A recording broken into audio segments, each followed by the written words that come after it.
Olá, eu sou Ana Paula, sou psicóloga, já trabalho com os transtornos alimentares há algum tempo e hoje eu estou vindo aqui para a gente conversar um pouco sobre os aspectos psicológicos dos transtornos alimentares. Bom, vocês sabem, né, da gravidade dessa patologia e o quanto ela é complexa, né? Ela, na maioria das vezes, envolve outras comorbidades, tanto clínica quanto psiquiátrica. Na Ela costuma acontecer na adolescência, num momento importante na vida desses indivíduos. A adolescência é uma etapa que caracteriza-se por uma crise, por um luto, né? Um luto do corpo infantil, um luto da infância, a perda da identidade infantil e a perda do funcionamento da sexualidade na infância, né? Então, é um período de desenvolvimento, e com isso gera alguns conflitos por toda a mudança e pode levar ao aparecimento de alguns sintomas alimentares. Um sentimento de inadequação, possivelmente transferido para a insatisfação da imagem corporal. Então, a gente vê que cada indivíduo reage de uma forma a esse processo, né? E isso influencia na relação tanto com o corpo quanto com o alimento. Aqui a gente vai falar um pouco sobre os aspectos psicológicos, porque eles envolvem tanto os fatores predisponentes, quanto os fatores desencadeantes e os fatores mantenedores. Bom, nós já sabemos que os transtornos alimentares, eles são multifatoriais, que envolvem tanto aspectos individuais, familiares e socioculturais. Aqui eu trouxe um pouquinho para a gente a questão dos fatores precipitantes, como dietas ou alguma experiência na vida, né? Não é que toda dieta leva a um transtorno alimentar, mas quando a gente vai ver a história desse indivíduo, a gente percebe que houve uma dieta, ok? Ou alguma outra experiência, por exemplo, eu tive uma paciente que ela tinha uma irmã com a idade muito próxima e que familiares, amigos sempre comentavam, né? Ah, você é um pouquinho mais cheinha, ou a fulaninha é mais cheinha, né? Do que a irmã. Então, esse tipo de comentário pode gravar na cabeça do indivíduo e acabar sendo um precipitador para o transtorno alimentar. Os fatores predisponentes envolvem tanto a questão da personalidade, a baixa autoestima, né, os traços mais obsessivos e perfeccionistas nas pessoas que desenvolvem anorexia e impulsividade e instabilidade para as pessoas que desenvolvem a bulimia. Fatores genéticos com outros transtornos psiquiátricos, como a depressão, a ansiedade, a dependência de substâncias, né? Costuma-se apresentar uma tendência à obesidade. Bom, para os familiares, né? A questão da família é muito importante para esse tratamento, né? Como que essa família reage à questão da própria imagem corporal, do próprio peso, famílias que são mais rígidas, mais exigentes, né? Ou muito desorganizadas, e sem falar da questão do ideal de magreza, dessa cultura da magreza, né, da internet que é tão presente na vida desses indivíduos, ok? Os fatores mantenedores, eles também envolvem os fatores fisiológicos, psicológicos e culturais, tanto quanto nos fatores predisponentes, né? E uma coisa bem interessante aqui nos fatores mantenedores é a questão da restrição alimentar, que ela acaba autoalimentando a doença, né? Com isso, os aspectos envolvidos na doença, ela é muito grande. Por isso é um grande desafio para a gente poder trabalhar. E daí a importância da gente conhecer toda a história de vida do indivíduo para conseguir entender o fator precipitante, o fator predisponente e principalmente o mantenedor, que vai ser bem importante para a gente poder trabalhar com essas pessoas. Bom, então, é uma etiologia multifatorial, eles causam grande impacto na vida dos pacientes e de seus familiares, né? São indivíduos que têm uma socialização reduzida, eles têm medo de comer na frente das outras pessoas, né? Eles podem trazer danos à saúde física e psicossocial. E junto com eles, sempre nós vamos perceber outros transtornos psiquiátricos. Então, o objetivo do tratamento psicológico, o primeiro passo é a compreensão da doença, né? Para que haja o engajamento no tratamento. Mas a gente não pode esquecer o quanto esses pacientes são resistentes, o quanto eles têm dificuldade de perceber o quanto eles estão doentes, o quanto essa forma de se relacionar com o corpo e com a alimentação os prejudica, né? Então, a gente precisa também fazer uma diferenciação entre o indivíduo e o transtorno alimentar, o que vai ajudar bastante na questão da identificação dos pensamentos, sentimentos e comportamentos que envolvem essa doença. E também com isso acontece o reconhecimento, né? Favorece o reconhecimento do impacto do transtorno alimentar na vida da pessoa.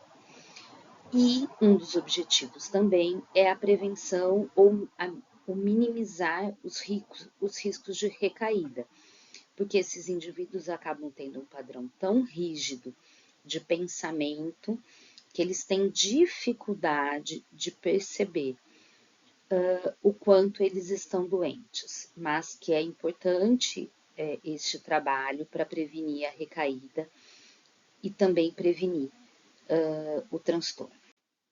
Bom, com isso, a gente visa auxiliar na modificação dos fatores psicológicos mantenedores, né?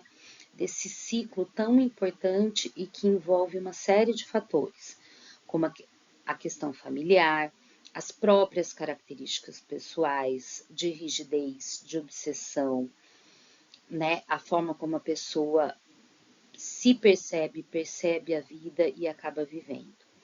Lógico, os conflitos da adolescência, julgamento, o desejo de ser incluído, ok? Os eventos estressores que a pessoa vai enfrentar, então, num almoço de família, nossa, como você emagreceu, ai, como você tá bonita. São comentários que acabam influenciando nesse ciclo, tanto da doença quanto do tratamento. E a pressão sociocultural, né? De querer sempre ser muito magra, fazer as dietas da moda. Assim, o tratamento, ele visa melhorar os padrões da dinâmica pessoal e familiar, trabalhar a relação do paciente com o próprio corpo e com a imagem corporal e a diferenciação do transtorno alimentar e da adolescência. Bom, falei aqui de um geral das características, né, psicológicas desses indivíduos. Mas deixo aqui uma pergunta, né?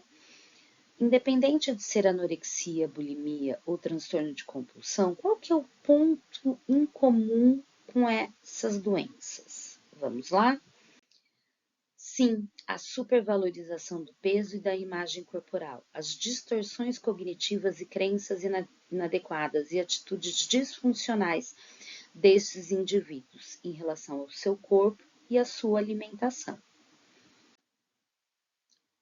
Trouxe aqui para a gente pensar, né, e ver a questão do impacto dessa doença na forma de pensar, de estar e de agir desses indivíduos. Então, o Ferber fez uma pesquisa, uma autoavaliação de um sujeito sem transtorno alimentar e um sujeito com transtorno alimentar. No primeiro gráfico de pizza, vocês podem perceber que em cada fatia existe um fator. Sim, pensa-se sobre o peso e a forma corporal, mas também tem uma atenção à família, aos amigos, à fé, ao lazer, ao trabalho de um indivíduo sem transtorno alimentar. Vai ter conflito?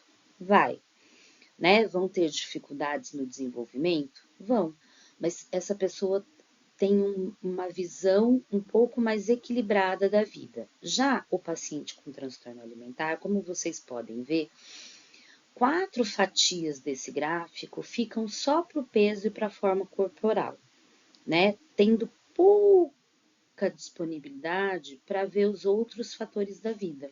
O que isso interfere bastante, não só no modo de agir, mas também de enfrentar o tratamento, né? De aderir ao tratamento.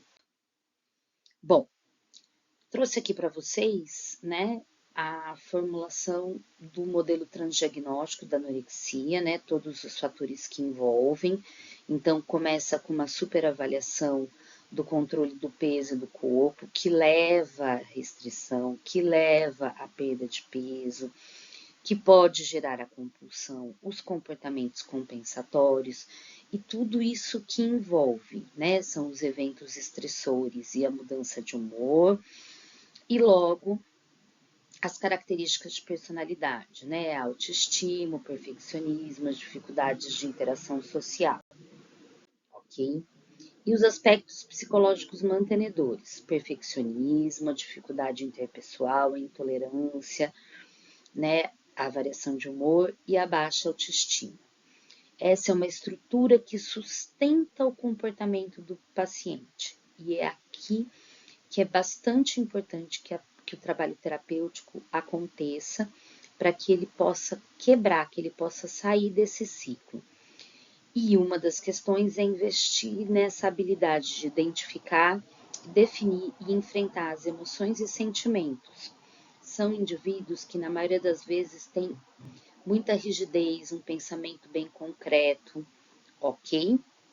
Então, por isso a importância de vários questionamentos do trabalho terapêutico, do para que você não pode comer, aonde está escrito que você tem que contar caloria,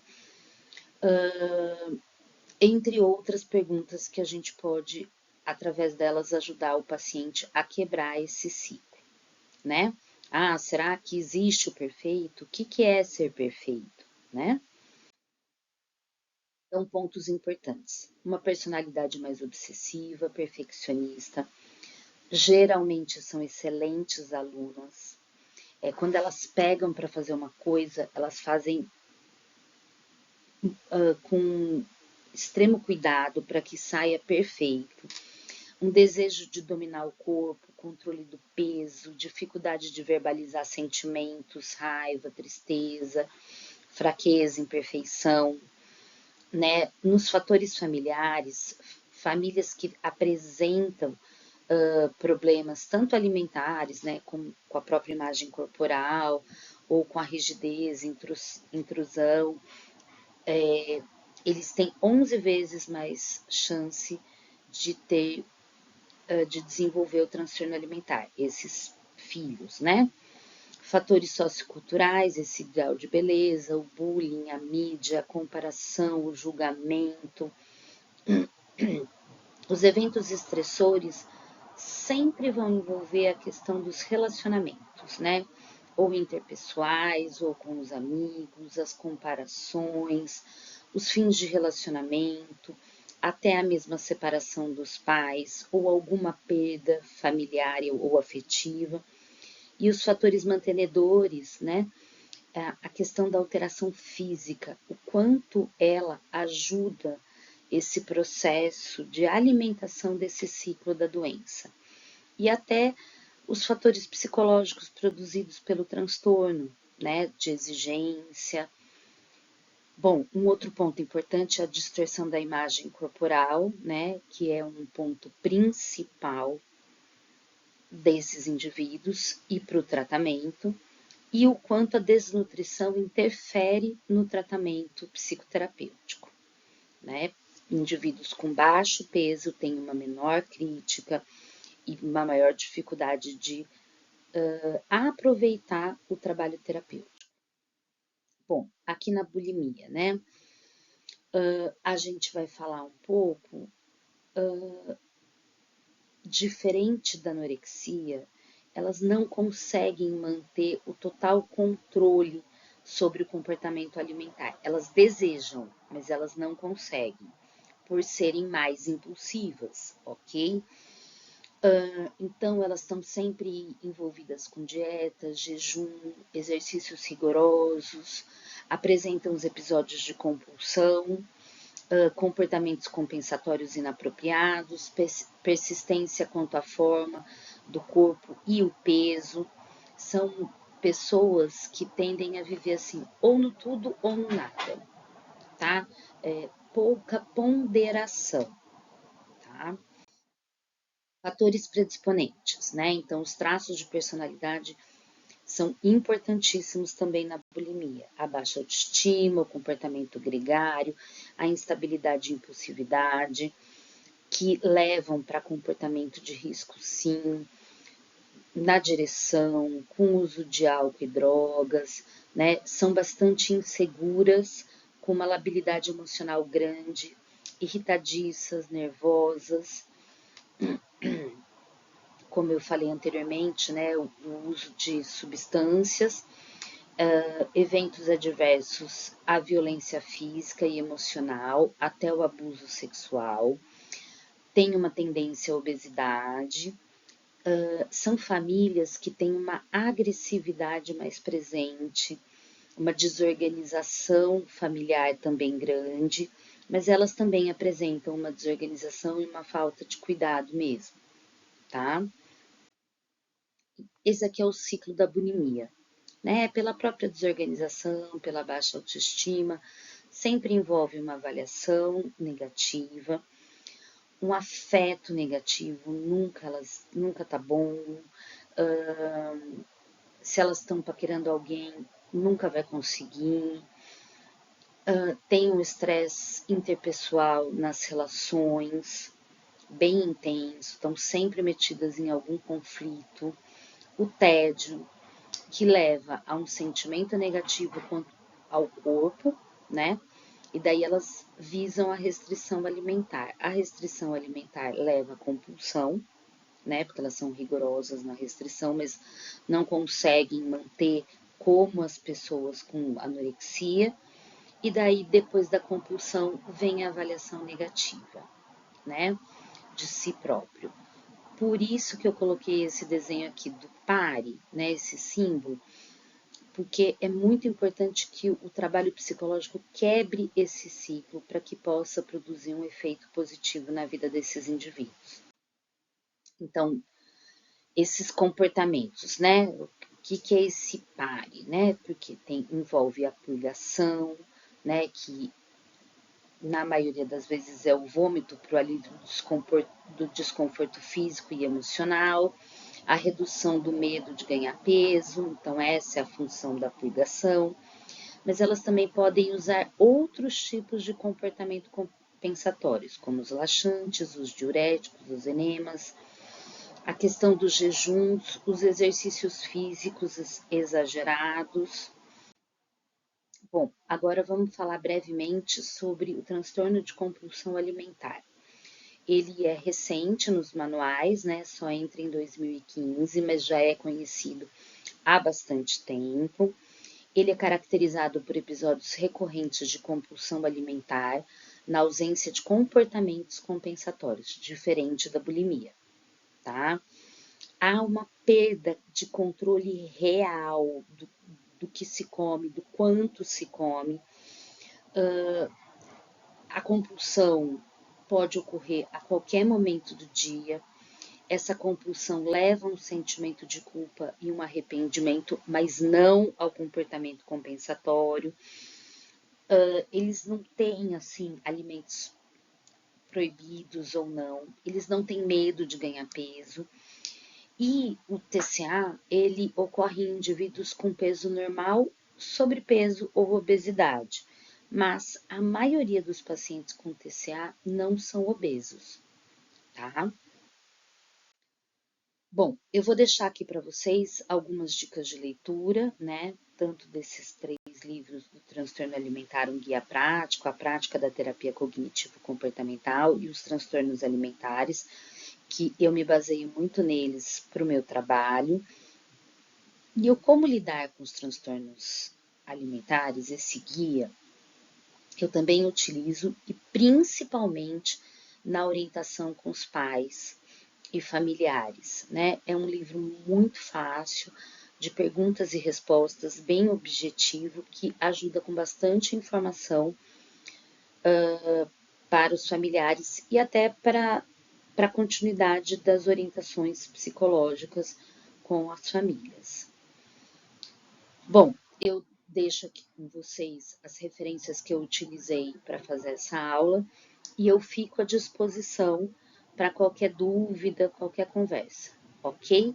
Gente, muito obrigada. Foi uma apresentação bem breve, mesmo uma pincelada, e aquilo que vocês precisarem podem me procurar. Obrigada.